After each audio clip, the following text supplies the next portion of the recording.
ಎಲ್ಲ ಲಾಸ್ಟಿಗೆ ಒಬ್ಬ ಬಂದಾನೆ. ಅವ್ರು ಬರುವಾಗ ಗೋಣಿ ಚೀಲ ಎಳ್ಕೊಂಡು ಬರ್ತಿದ್ದಾರೆ. ಇದು ಮಾಸ್ಕ್ ಹಾಕಿದ್ದಾರೆ, ತಲೆಗೆ ಮಂಕಿ ಕಪ್ ಹಾಕಿದ್ದಾರೆ. ಮತ್ತೆ ಹೆದರಿಕೆ ಆಗಿದೆ, ತುಂಬ ಹೆದರಿಕೆ ಆಗಿದೆ. ಹಗಲಲ್ಲಿ ಇಷ್ಟು ಮಾಡಿದರೆ ರಾತ್ರಿ ಹೇಗೆ? ಮತ್ತೆ ಮಂಗಳೂರಿನ ಕೆಸಿ ರೋಡ್ನಲ್ಲಿರುವಂತಹ ಕೋಟೆಕಾರ್ ವ್ಯವಸಾಯ ಸೇವಾ ಸಹಕಾರಿ ಸಂಘ ಬ್ಯಾಂಕ್ನಲ್ಲಿ ಶುಕ್ರವಾರ ಮಧ್ಯಾಹ್ನ ದರೋಡೆ ನಡೆದಿದೆ. ಈ ಒಂದು ದರೋಡೆ ಬಗ್ಗೆ ಇನ್ನಷ್ಟು ಮಾಹಿತಿಯನ್ನು ಇಲ್ಲಿಯ ಸ್ಥಳೀಯ ಜನರನ್ನು ನಾವು ಕೇಳಿ ತಿಳಿದುಕೊಳ್ಳೋಣ, ಬನ್ನಿ. ನಾನು ಹೊರಗೆ ಬಂದು ನೋಡುವಾಗ ಬಾಗಿಲು ಹಾಕೊಂಡಿದ್ದಿದೆ. ಮತ್ತೆ ಸ್ವಲ್ಪ ಹೊತ್ತು ಆಚೆ ಈಚೆ ಹೋಗಿ ನೋಡುವಾಗ ಯಾರೂ ಇಲ್ಲ. ಅದನ್ನು ನೋಡಿ ಆಮೇಲೆ ಮತ್ತೆ ಸ್ವಲ್ಪ ಹೊತ್ತಲ್ಲಿ 4 ಜನ ಬಂದರು.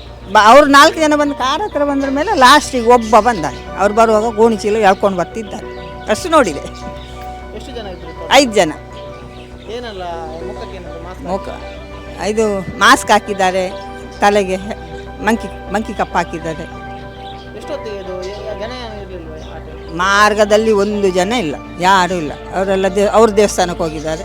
ಹಾಗೆ ಇದು ನೀವು ನೋಡುವಾಗ ಎಷ್ಟು ಜನ ಇದ್ರು? ಯಾವ ಥರ ಕಾರ್ ಇತ್ತು? ಕಾರು ಕಪ್ಪು, ನೀಲಿ ಕಪ್ಪು. 5 ಜನ ಗಟ್ಟಿ ಸಾರಿ ಇದ್ದಾರೆ. ನಮಗೆ ಹೆದರಿಕೆ ಆಗಿದೆ, ನನಗೆ ಜೀವ ಹೋದಾಗೆ ಆಗಿದೆ ಹೆದರಿಕೆಯಿಂದ. ಟೈಮ್ ನನ್ನ ಅಂಜದು 1:30 ಆಗಿಬಿಡ್ಬೋದು ಅಂತ ಅವ್ರನ್ನ ನೋಡುವಾಗ. ನಾನು ಮತ್ತೆ ಹೆದರಿಕೆ ಆಗಿದೆ, ತುಂಬ ಹೆದರಿಕೆ ಆಗಿದೆ. ಹಗಲಲ್ಲಿ ಇಷ್ಟು ಮಾಡಿದರೆ ರಾತ್ರಿ ಹೇಗೆ? ಮತ್ತೆ ಗೋಣಿಯಲ್ಲಿ ಹಾಕಿ ಎಳ್ಕೊಂಡು ಬಂದಿದ್ದ. ಅವನಿಗೆ ಎತ್ಕೊಂಡು ಬರುವಷ್ಟು ಶಕ್ತಿ ಇಲ್ಲ, ಅಷ್ಟು ಇದ್ದಿದೆ. ಹಿಡ್ಕೊಂಡು ಬಂದಿದ್ದಾನೆ. ಚಿನ್ನ ಎಲ್ಲ ಒಟ್ಟಿಗೆ ಎಂಥದ್ದು, ಒಂದು ಗೋಣಿ ಮತ್ತೊಂದು ತೊಟ್ಟೆದಿದೆ. ಸಾಧಾರಣ ಒಂದು 2-3 kg ತಂಜಲು, ಅದು ಕೈಯಲ್ಲಿ ಹಿಡ್ಕೊಂಡು ಬಂದಿದ್ದ. ಲಾಸ್ಟಿಗೆ ಬಂದವ ಅಷ್ಟನ್ನು ನೋಡಿದ್ದೆ ಅಷ್ಟೇ. ಬ್ಯಾಂಕಲ್ಲಿ ಎಲ್ಲರೂ ಇದ್ದಿದ್ದಾರೆ ಅಷ್ಟೊತ್ತಿಗೆ. 5-6 ಜನ ಕೆಲಸ ಮಾಡ್ತಾರೆ, ಅವರೆಲ್ಲರೂ ಇದ್ದಿದ್ದಾರೆ. ಭಯ ಅಂದರೆ ಇವರದು 3ನೇ ಸರ್ತಿ ಆಗೋದು ಇಲ್ಲಿ. ಇನ್ನು ಮುಂದೆ ಇದು ಈ ಬ್ಯಾಂಕ್ ಇರಬಾರ್ದು ಇಲ್ಲಿ. ಯಾಕಂದರೆ ತುಂಬ ಬಡವರು ಎಲ್ಲ ಗೋಲ್ಡು ಮತ್ತು ದುಡ್ಡೆಲ್ಲ ಇಟ್ಟಿದ್ದಾರೆ. ಇವಾಗ ನಮ್ಮ ಇಲ್ಲಿ ಹತ್ತಿರದಲ್ಲೇ ಇದ್ದಾರೆ, ಇವರದ್ದು ಸಹ ಗೋಲ್ಡ್ ಹೋಗಿದೆ. ಅದು ಯಾರು ವಾಪಸ್ ಕೊಡ್ತಾರೆ ಅಂತ ಗೊತ್ತಿಲ್ಲ. ಸೊ ಆದಷ್ಟು ಬೇಗ ನೀವು ಪ್ರಯತ್ನ ಮಾಡಬೇಕು ನಮಗೆ ಸಿಗಲಿಕ್ಕೆ, ಒತ್ತಾಯ ಮಾಡಿ ಆದಷ್ಟು ಬೇಗ ನಮ್ಮ ಎಲ್ಲ ಬಡವರಿಗೆ ಹೋದ ಗೋಲ್ಡು ವಾಪಸ್ ಸಿಗಬೇಕು. ಇದು ನಮ್ಮ ಮಂಗಳೂರು ವಲಯದ ತಲಪಾಡಿ ಕೇಸೂಡು ಎಂಬ ಜಾಗದಲ್ಲಿ ಘಟನೆ ಮಧ್ಯಾಹ್ನ ಶುಕ್ರವಾರ 1:10 ಘಟನೆ ಟೈಮಲ್ಲಿ ಆಗಿದೆ.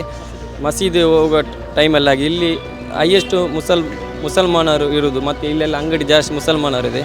ಮತ್ತು ಈ ಇಂಥ ಘಟನೆ, ಇದೇ ಘಟನೆ ಬೀದರ್ನಲ್ಲಿ ಘಟನೆ ಆಗುವ ಘಟನೆ ಇಲ್ಲಿ ಕೇಸೂರಲ್ಲಿ ಬೆಚ್ಚಿ ಬೀಳಿಸುವಂತೆ ಘಟನೆ ಆಗಿದೆ. ಮತ್ತು ಈ ಕಳ್ಳರು, ದರೋಡೆಕೋರರು ಈ ಬ್ಯಾಂಕಿಗೆ ಇವತ್ತು ಬ್ಯಾಂಕ್ ಲೂಟ್ ಮಾಡಿ ಲಾಸ್ಟ್ ಇಲ್ಲಿ ಮನೆಯಲ್ಲ ಇರುತ್ತೆ, ಮನೆಗೆ ಬಂದು ಕೂಡ ಲೂಟ್ ಮಾಡಿ ಸಾಯಿಸಿ ಹೋಗುವ ಘಟನೆ ನಡೀಬಾರ್ದು. ಪೊಲೀಸರು ತನಿಖೆ ಮಾಡಬೇಕು. ಮತ್ತು ಇದು ಈ ಕೋಟೆಕಾರ್ ವ್ಯವಸಾಯ ಬ್ಯಾಂಕ್ ಈ 5 ವರ್ಷ ಮುಂಚೆ ಇದೇ ಘಟನೆ ಈ ಕೇಸೋಡಿ ಬ್ರ್ಯಾಂಚ್ ಅಲ್ಲಿತ್ತು. ಈಗ ಒಂದು ಶಿಫ್ಟ್ ಆಗಿ ಇಲ್ಲಿ 5 ವರ್ಷ ಆಯಿತು. ಇದೇ ಘಟನೆ ಶುಕ್ರವಾರ ಆಗಿದೆ. ಅದು ಕಳ್ಳರನ್ನು ಪೊಲೀಸರು ಬಂಧಿಸಿದ್ದಾರೆ. ಮತ್ತು ಇವತ್ತು ಮಧ್ಯಾಹ್ನ ಮಸೀದಿ ಹೋಗೋ ಟೈಮಲ್ಲಿ ಇವರು 1 ವಾರ ಮುಂಚೆವೇ ಒಂದು ಸ್ಕೆಚ್ ಹಾಕಿರ್ಬೋದು ನನ್ನೊಂದು ಅಭಿಪ್ರಾಯ. ಮತ್ತು ಅವ್ರು ಬರುವ ಟೈಮಲ್ಲಿ 4 ಮಕ್ಕಳು ಸ್ಟೂಡೆಂಟ್ನವರು ಇಲ್ಲಿ ಕೆಳಗೆ ಬೇಕರಿಯಲ್ಲಿ ಪಿಜ್ಜಾ ತಿಂತಿದ್ದರು. ಬೊಬ್ಬೆ ಕೇಳುವಾಗ ಮೇಲೆ ಹೋಗಿದ್ದಾರೆ. ಅವರಿಗೆ ಬೆದರಿಸಿ ಅವರನ್ನು ಓಡಿಸಿದ್ದಾರೆ. ಮತ್ತು ಅದು ಸಿಬ್ಬಂದಿಯವರು 3 ಜನ ಹೆಂಗಸರು ಇರೋದು, ಜೆಂಟ್ಸ್ ಯಾರು ಇರಲಿಲ್ಲ ಇವತ್ತು. ಮತ್ತು CC ಕ್ಯಾಮರಾ ಮತ್ತು ಇವತ್ತೇ ಹಾಲಾಗಿದೆ. ಅದರ ಲಿಪ್ಪಿರೋರು ಅದು ಒಳಗೆ ಇದ್ದಾನೆ, ಅವನಿಗೆ ಕೂಡ ಗಣ್ಣು ತೋರಿಸಿ ಬೆದರಿಸಿದ್ದಾರೆ ಅಂತ ಒಳಗೆ ಮಾಹಿತಿ ಹೇಳ್ತಿದ್ದಾರೆ. ಮತ್ತು ಹೊರಗಡೆ CC ಕ್ಯಾಮರಾ ಇಲ್ಲ, ಸೈರನ್ ಇಲ್ಲ. ಮತ್ತು ಇವರು 4-6 ಜನ ಇದ್ದಾರೆ ಅಂತ ಕಾರಲ್ಲಿ ಬಂದಿದ್ದಾರೆ. ಮಾಸ್ಕ್ ಹಾಕಿ ತಲವಾರು ಮತ್ತು ಪಿಸ್ತೂಲ್ ಇಟ್ಕೊಂಡು ಬಂದಿದ್ದಾರೆ.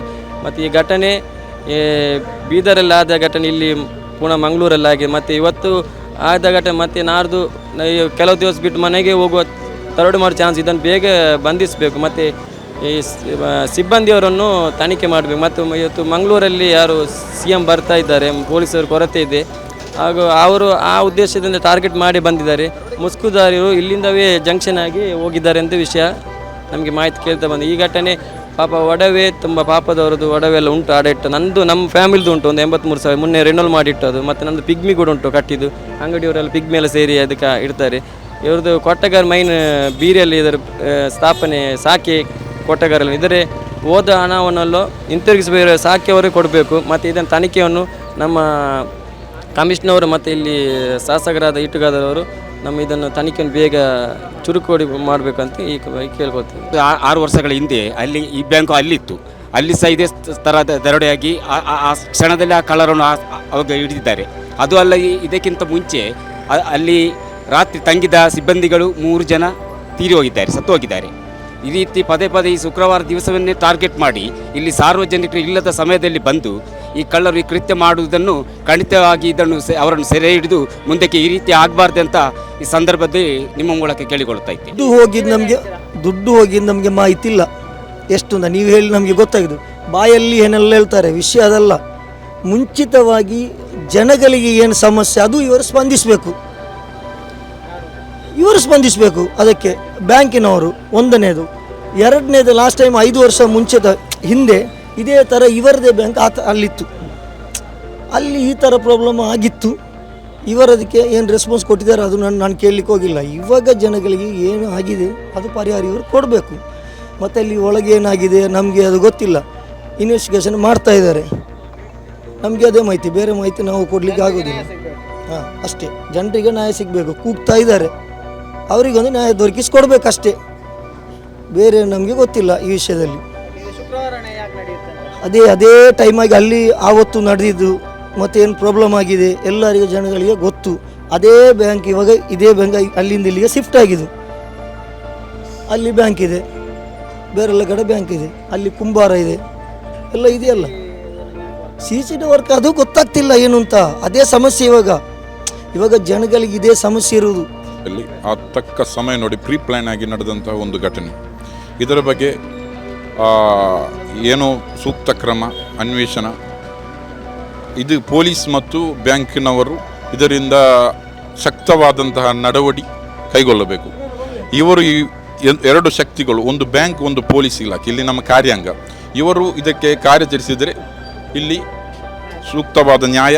ಇಲ್ಲಿ ಯಾರು ಚಿಕ್ಕ ಚಿಕ್ಕ ವ್ಯಾಪಾರಿಗಳು, ಇಲ್ಲಿ ಸಾಧಾರಣ ಮನುಷ್ಯರು, ಮಿಡಲ್ ಕ್ಲಾಸ್ ಪೀಪಲ್, ಅಲ್ಲಾದರೆ ಬಡವರು ಏನು ಅವರ ಚಿಕ್ಕ ಚಿಕ್ಕ ಕಾರ್ಯ ಸಾಧಿಸಲಿಕ್ಕಾಗಿ ಬ್ಯಾಂಕಿನಲ್ಲಿ ಅಡವಿಟ್ಟಂತಹ ಚಿನ್ನ, ಅವರು ಈಗ ಹೇಗಿದ್ದಾರೆ, ಊಟ ಮಾಡಲಿಕ್ಕೆ ಇರಲಿ ಅಷ್ಟು ಜನ ಅಳ್ತಾ ಇದ್ದಾರೆ. ನನಗೆ ಗೊತ್ತುಂಟು ಅವರು ಎಷ್ಟು ಬೇಸರದಲ್ಲಿದ್ದಾರೆ. ಏಕೆಂತ ಹೇಳಿದರೆ ಅವರ ಚಿಕ್ಕ ಚಿಕ್ಕ ಸಾಧನೆಗಳು ಕಾರ್ಯಗಳನ್ನು ನೆರವೇರಿಸಲಿಕ್ಕಾಗಿ ಅವರಿಟ್ಟಂತಹ ಈ ಅಡವಿಟ್ಟದ್ದು. ಇದಕ್ಕೆ ಪರಿಹಾರ, ಇದಕ್ಕೆ ಸೂಕ್ತವಾದಂಥ ನ್ಯಾಯ ಒದಗಿಸಲಿಕ್ಕೆ ಬ್ಯಾಂಕಿನವರು ಮತ್ತು ಇಲ್ಲಿನ ವ್ಯವಸ್ಥೆ, ಕಾರ್ಯಾಂಗ ಅಥವಾ ಇಲ್ಲಿನ ಗೌರ್ಮೆಂಟ್ ಏನು ಇದು ಸ್ಪಂದಿಸಬೇಕು, ಜಂಟಿಯಾಗಿ ಸ್ಪಂದಿಸಬೇಕು. ಇಲ್ಲವಾದರೆ ಇಲ್ಲಿನ ಸಾಧಾರಣ ಜನರಿಗೆ, ಬಡವರಿಗೆ ನ್ಯಾಯ ಸಿಗಲಿ. ಇದು ಮೊದಲನೇದು. ಎರಡನೇದು ಬ್ಯಾಂಕಿನದ್ದು ಅವರು ಅಶ್ಯೂರೆನ್ಸ್ ಇರಬೇಕು ಅವರ ಚಿನ್ನಕ್ಕೆ, ಅದಕ್ಕೆ ಅಶ್ಯೂರೆನ್ಸ್ ಅವರು ಮಾಡಿಕೊಡ್ಬೇಕು. ನಮ್ಮ ಕಾರ್ಯಕ್ರಮಗಳನ್ನ ನೀವು ನೋಡ್ತಾ ಇದ್ರೆ ನಮ್ಮ ಚಾನೆಲ್ ಅನ್ನ ಸಬ್ಸ್ಕ್ರೈಬ್ ಮಾಡಿ, ಪಕ್ಕದ ಬೆಲ್ ಐಕನ್ ಒತ್ತಿ ನಮ್ಮನ್ನ ಬೆಂಬಲಿಸಿ. ಹಾಗೆ ನಮ್ಮ ಕಾರ್ಯಕ್ರಮಗಳನ್ನ ಲೈಕ್ ಮಾಡಿ, ಕಮೆಂಟ್ ಮಾಡಿ, ಅದನ್ನ ಬೇರೆಯವರಿಗೂ ವಾಟ್ಸ್ಆಪ್ ಮೂಲಕ ಶೇರ್ ಮಾಡಿ. ನೀವು ಹೀಗೆ ಮಾಡಿದಾಗ ನಮ್ಮ ಚಾನೆಲ್ ಇನ್ನಷ್ಟು ಮತ್ತಷ್ಟು ಜನರಿಗೆ ತಲುಪಲು ನೀವು ನಮ್ಮೊಂದಿಗೆ ಸಹಕರಿಸಿದ ಹಾಗಾಗುತ್ತೆ. ಇದು ನೀವು ಯಾವುದೇ ಖರ್ಚಿಲ್ಲದೆ ಕೆಲವೇ ಸೆಕೆಂಡುಗಳಲ್ಲಿ ನೀಡಬಹುದಾದ ಸಹಕಾರ. ಧನ್ಯವಾದಗಳು.